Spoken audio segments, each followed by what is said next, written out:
How to pass an ABRSM exam. Aural tests.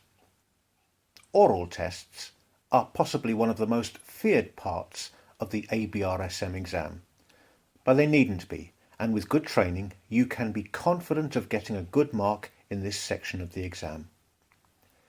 It is interesting in the marking criteria for the exam that a distinction is given for confident responses, whereas you will get between 12 to 14 marks for cautious responses, even if you answer mostly correctly.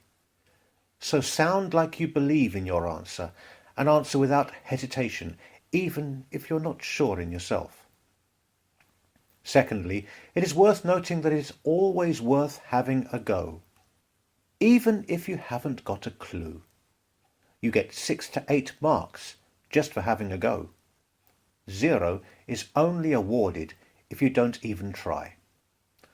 This rather strangely means that 1 to 5 marks don't exist.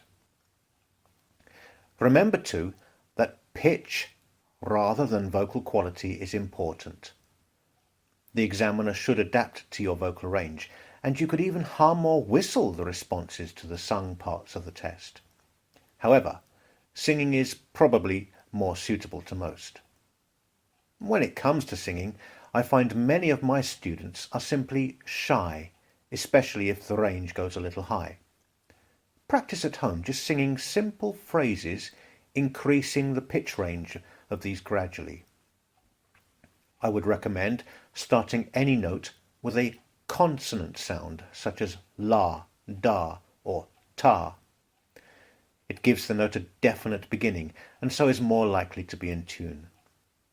Support your note with your diaphragm, that is the muscle you feel contracting when you cough.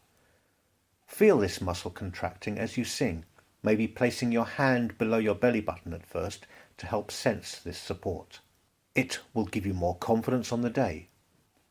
And if confidence is your problem, practice doing this in front of other people to eliminate your embarrassment. Finally, be prepared. Know what to expect. The tests follow a very precise formula. If you know what the question will be even before it is asked, this will help you feel more prepared. For example, the C test in Grade 5 Oral asks you first about general musical features. However, the same music will be used to ask later on what time signature the piece is in. By the time this question is asked, it will be the third time you have heard this piece, and you could be thinking about the time signature even on the very first playing. In the following weeks, I will be preparing various training courses to prepare you for all the skills you need in taking the oral tests in an ABRSM music exam. So please subscribe to stay tuned for updates.